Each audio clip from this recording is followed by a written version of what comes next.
there were four women who are the mothers of your children. Are you still in good terms with the mothers?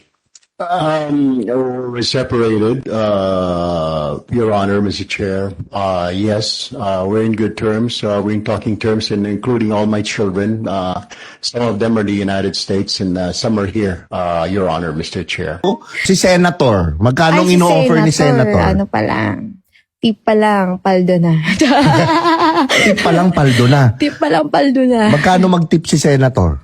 Abot ng 250 to 300. Muling naging sentro ng usapan sa social media si Senador Erwin Tulfo matapos ilabas ng grupong tinaguriang 18 Marines ang ilang mabibigat na alegasyon laban sa kanya.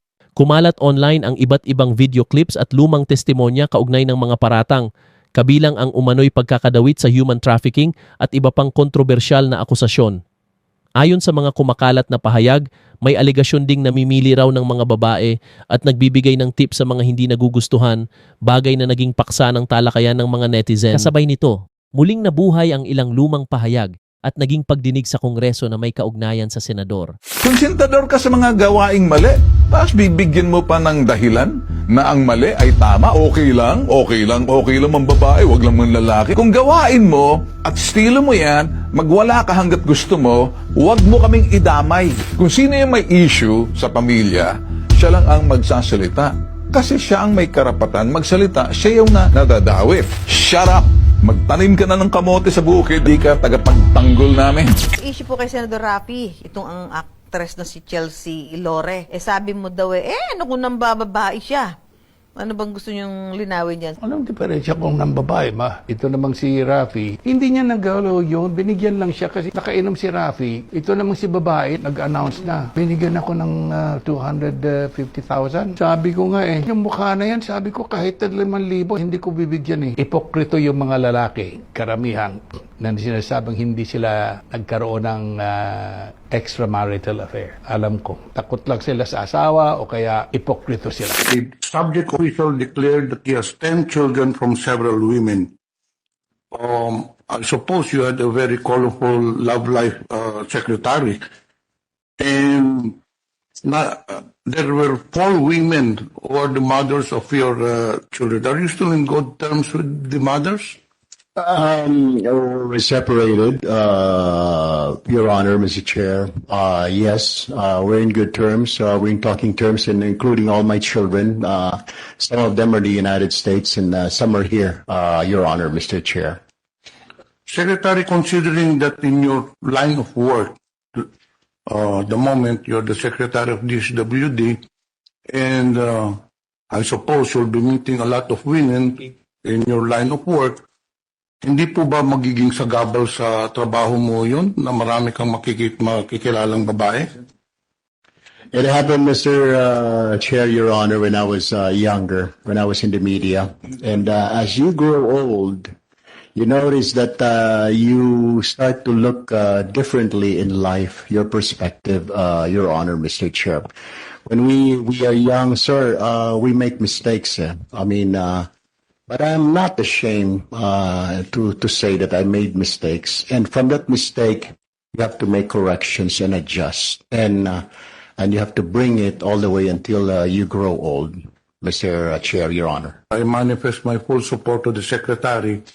Although this is his first appointment as a government official, but I know very well that since he embarked on his program, he has been working for the several constituents in our country, and I believe that he will be an asset to the government considering his experience in public servant. I give my 100% support to the Secretary, Mr. Chair. Focus tayo sa maleta.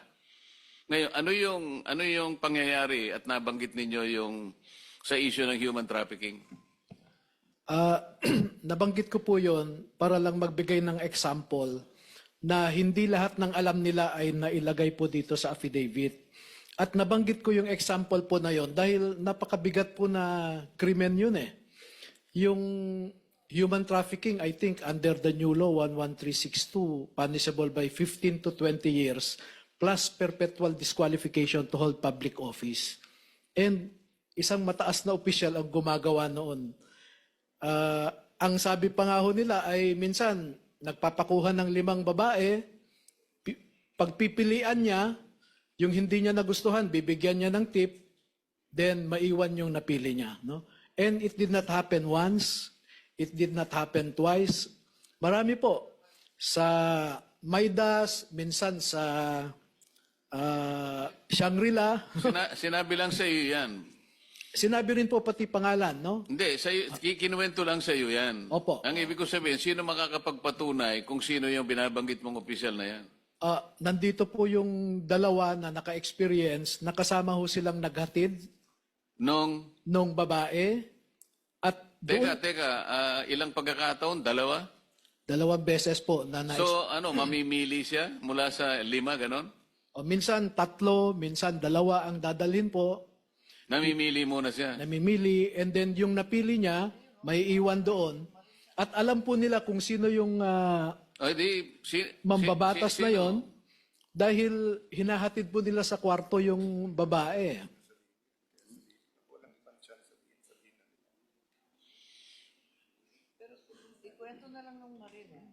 Yung siguro kung sino na lang nakakaalam kasi sinabi lang sa iyo, mahirap naman 'yon. Baka mamaya mabanggit mo hindi naman totoo.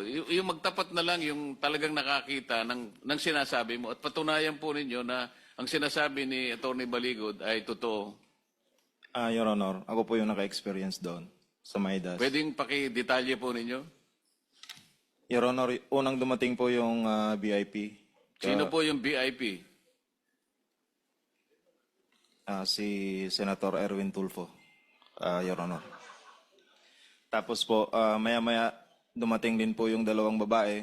Inakyat po namin doon sa president. Akala ko 3 pinagpipilian, pinakamababa, 5. 2 lang pala. Yung sa akin po, pero maraming beses po yan. Hindi lang po sa Maidas, meron din po sa Shangri-La. 5, 3 po ang dinadala. O kulang ang nabalitaan mo. Sabi mo kasi 2 beses lang, Attorney Baligod. Ayon sa kanila, maraming beses. Saan lugar? Yung na-experience ko po sa Shangri-La po at saka sa Maidas po. Pinatirang ka rin daw po ng mga babae. Minsan daw po 2, minsan 3, minsan 5. Pinapipili daw po kayo. Iba't ibang hotel daw po ang pinaghahatiran sa inyo ng babae. Yan naman po, sana naman daw, sa bahay na naman. Hindi po bahay, mga hotels. Wow, hindi nga po kami nagkakasama. Sila po ba yung mga bodyguard ni Saldico? Opo. Hindi kami nakikita ni Saldico sa mga hotels. Lagi po ang aming official po, ang business isa sa Congress.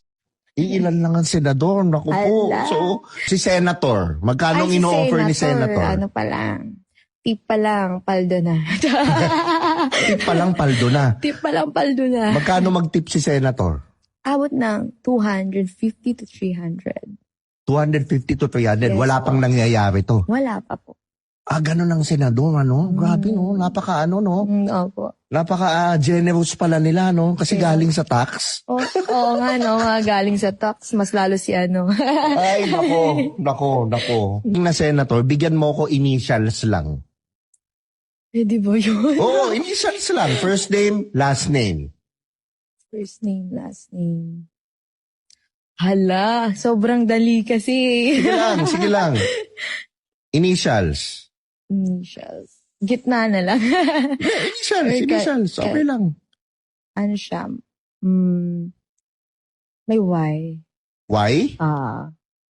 Tapos ano yung last name? Hala, ang hirap na ito. Kinakabahan Hindi, first ako. letter ng first name. O, sige. First letter. First name. R. R. Last name. Hala, wag na. First letter ng last name. First letter ng last. Sige. Wag first letter. Last letter ng last name. letter. Ang first name, di ba? Opo. Last letter ng last name. F na lang. Ha? F. F ang last name. Opo.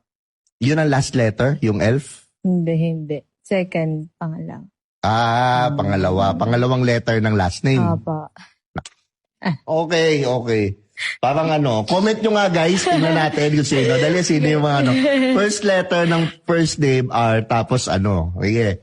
Yung second letter or third letter, no? Opo, F, no? Yes. Comment nyo nga. Sige nga, hindi ko alam eh. Parang hirap hulaan. Oo, mahirap, no? Naku, grabe. Madali Oh. lang, sobra. Grabe yung mga ano talaga, senator, may yaman, sana all.